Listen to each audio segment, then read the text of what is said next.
तो दिल तंग हो जाता। गोया एक दूसरे के दिल में इतनी मोहब्बत हायल हो जाती है, इतनी हायल हो जाती है कि वो फनाफी शेख हो जाता है। जब फनाफी शेख हो जाता है तो फिर फनाफी रसूल हो जाता है। जब फनाफी रसूल होता है वो फनाफी अल्लाह होता है। जब फनाफी अल्लाह होता है वो बाकी बिल्लाह होता है। बस इतना सा मोहब्बत का असर है, बस सिर्फ एक तुख्म है। तुख्म है। इस तुख्म की जिसने परवरिश की, जैसे एक दाने की मिट्टी ने परवरिश की, परवान चढ़ा दी। बेशक क्या बात।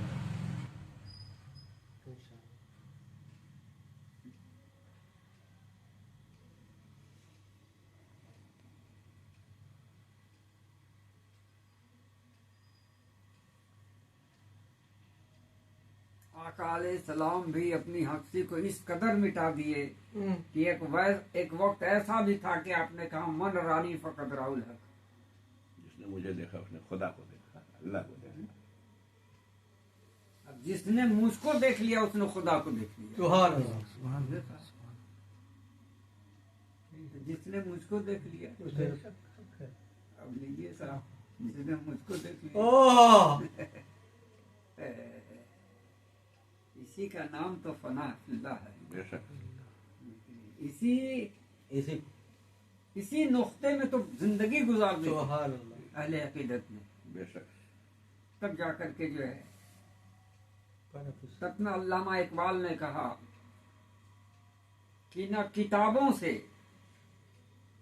न कॉलेज के दर से पैदा, न किताबों से न कॉलेज के दर से पैदा हो, दीन होता है बुजुर्गों की नजर से पैदा। दीन होता है बुजुर्गों की नजर से।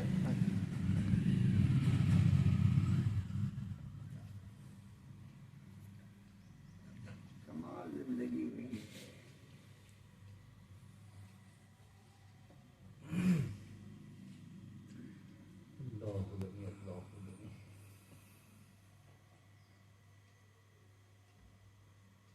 अब देखिए मेरा वो मिसरा लीजिए, चाहत किसी मखलूक की दिल में खुदा दे। लीजिए साहब, चाहत की इस मखलूक से दिल में खुदा दे। तब यहाँ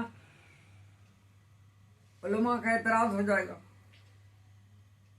कि अल्लाह की चाहत के अलावा और कोई चाहत ही नहीं है। ये नहीं, अल्लाह की चाहत के अलावा और कोई चाहत ही नहीं। और कलमा जब उस वक्त तक मुकम्मल नहीं हो सकता जब तक के मोहम्मद रसूलुल्लाह का नाम नहीं है। तो अब वहाँ एतराज़ात शुरू हो जाएगा। जी मगर ये नहीं समझा उसने कि आखिर जो जाते मोहम्मद है, जब हुजूर खुद फरमाते हैं कि मन रानी फकत राहुल, गोया अल्लाह ताला की जात में अपनी हस्ती को मिटा दिया। बेशक बेशक जी। अतीउल्लाह अतीउर रसूल। जी। बताइए साहब, नबी की अता ही अल्लाह की अता है और अल्लाह ताला की अता ही नबी की अता है।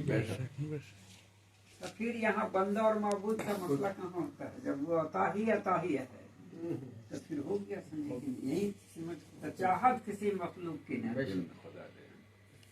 अरे जात मौलाना रूमी ने साफ वाज़ह फरमा दिया कि जिसने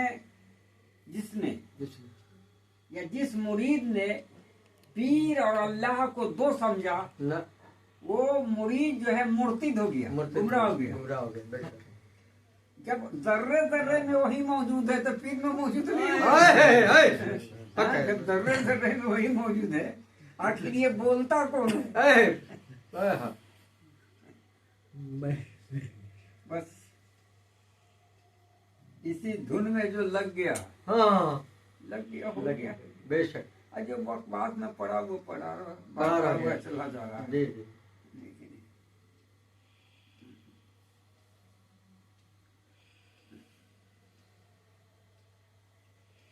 अब तो हमने जब हुजूर सल्लल्लाहु अलैहि वसल्लम ने फरमाया है कि मोमिन का कल्ब अल्लाह का अर्श है। बेशक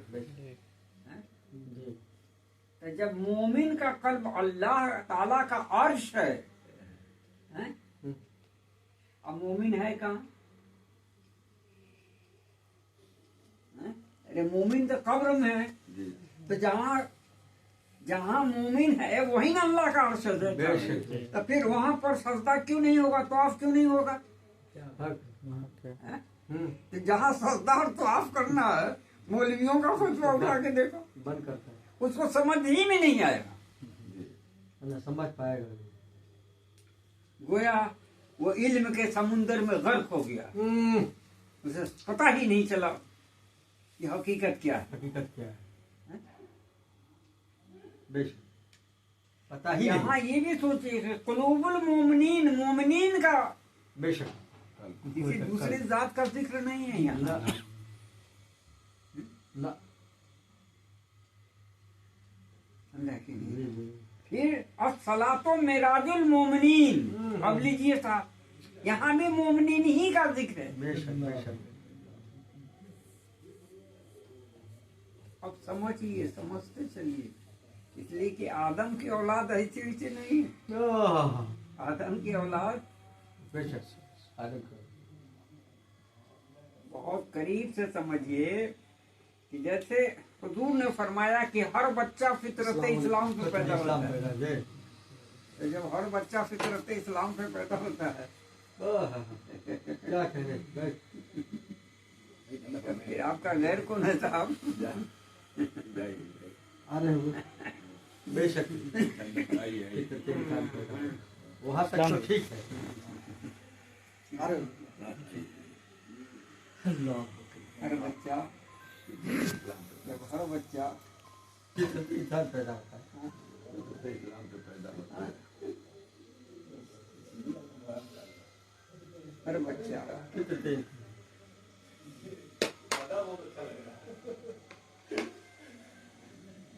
अब यहाँ ये भी समझ लीजिए कि हलाली और हरामी का सवाल ही नहीं पैदा होता है।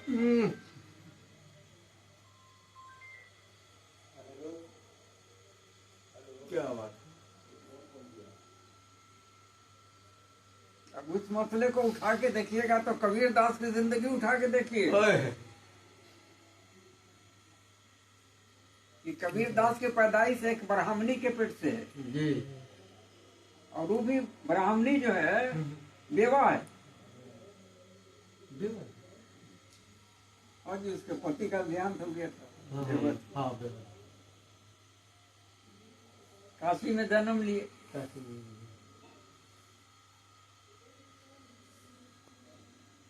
फिर कबीर दास की वाणी भी देखिए। कबीर दास ने कहा कि कबीर दास की उल्टी वाणी, बेशक। अब बरसे कंबल पानी। और समझाइए इसको। कबीर दास तुलसी बानी भी।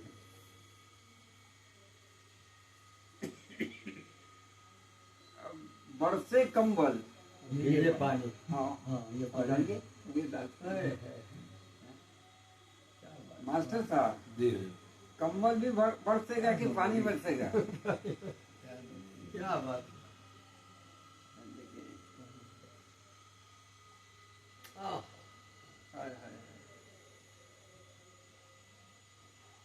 और ऐसा नहीं है कि मुगालता उनके शेर में, ना ना। हाँ ये आपके जहन में नहीं आती हो बात, हालांकि हाँ, नहीं मुगालता नहीं। देखिए कंबल जो होता है उसका रंग कैसा होता है? काला होता है। और आँख की पुतली जो है, क्या बात है। उसी से न बरसता है, बरसता है। उसी से न बरसता है जी। क्या बात। बेशक।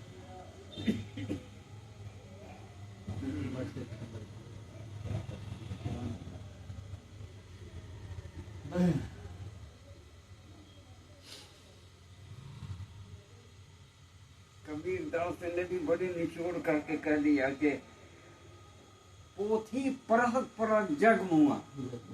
मुआ माने मर गया। मर गया। पोथी पढ़ते पढ़ते जी। और बुजुर्गों ने भी फरमाया कि इल्म है जावे अकबर। बेशक।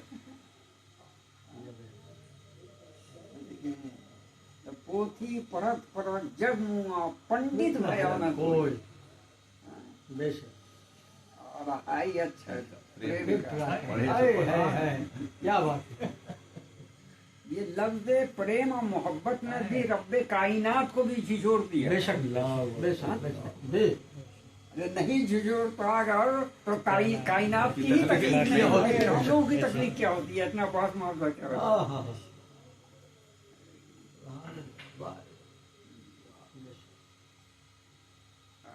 बस अध्याय है। कबीर दास के मत से 3 मजहब का वजूद हुआ है। जी गुरु नानक भी उन्हीं के मत पे हैं, अच्छा समझे कि नहीं?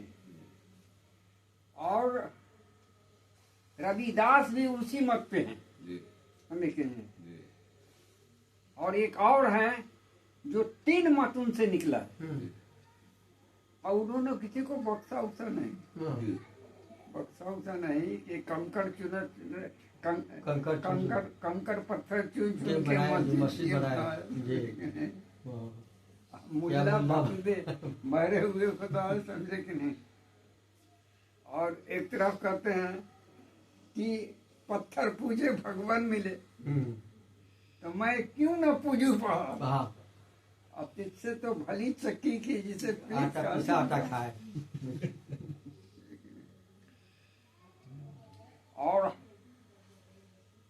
हकीकत मानो में देखिए, वो शेख शादी अलैहिर्रहमा हो या मौलाना रूमी हो रूमी हो या आमिर खुसरो हो जी या अल्लामा इकबाल हो या गालिब हो, जी समझे कि नहीं? इन लोगों की जिंदगी जो है, इन लोगों की जिंदगी एक इल्म है, इल्म है। मगर कबीर दास की जिंदगी जो है अमल है। आहा, वरना जिस शख्स के इंतकाल के बाद आहा। इख्तलाफ पैदा हो और देखते देखते चादर के अंदर से लाश का गायब हो जाना हाँ जी और फूल आ जाना, बेशक फूल आ जाना बहुत बड़ी बात है। तो ये उनका इल्म है, इनका अमल है। अमल है। और मजहब इस्लाम को कितना आसान तरीके से उन्होंने समझाया, समझे कि नहीं? कि ला इलाहा का ताना बनाया, इल्लल्लाह का बाना। हाँ? इल्लल्लाह इल्लल्लाह का ज़र्ब लगा के देखिए कितना अरे, मजा आता है। इल्लल्लाह का ज़र्ब लगाइए, ला इलाहा का ताना बनाया, इल्लल्लाह का बाना। दास कबीर बुनन को बैठे, वही सूद पुराना पुराना है वही सूद या पुराना। वहदतुल वजूद का मसला हल कर दिया। वही सूझ पड़ा। सुभान अल्लाह सुभान अल्लाह। अरबी अशार तो इतना लिखा है उन्होंने कबीरदास ने, हालांकि कबीरदास तो पढ़े लिखे नहीं थे। ये जो बोलते थे, उनके जो चाहने वाले थे वो लिखा करते थे। अरबी का काफी इशार दिया है। वो फी अनफुसिकुम अफतबसिरून की तफसीर लिखा है उन्होंने, वो माकुम इन्नमा की तफसीर लिखा है, हुवल अव्वल हुवल आखिर ज़ाहिर की तफसीर लिखा है। उठा के देखिए उनकी कविता। और इसी सिद्धांत को अकबर भी अपनाया था, जी इसलिए वो मुल्लाओं की बात को नहीं सुनता था। ना तो इसी सिद्धांत पे उसने कायम किया था दीन इलाही, मगर मौलवियों की अलगार की वजह से दबा दिया गया।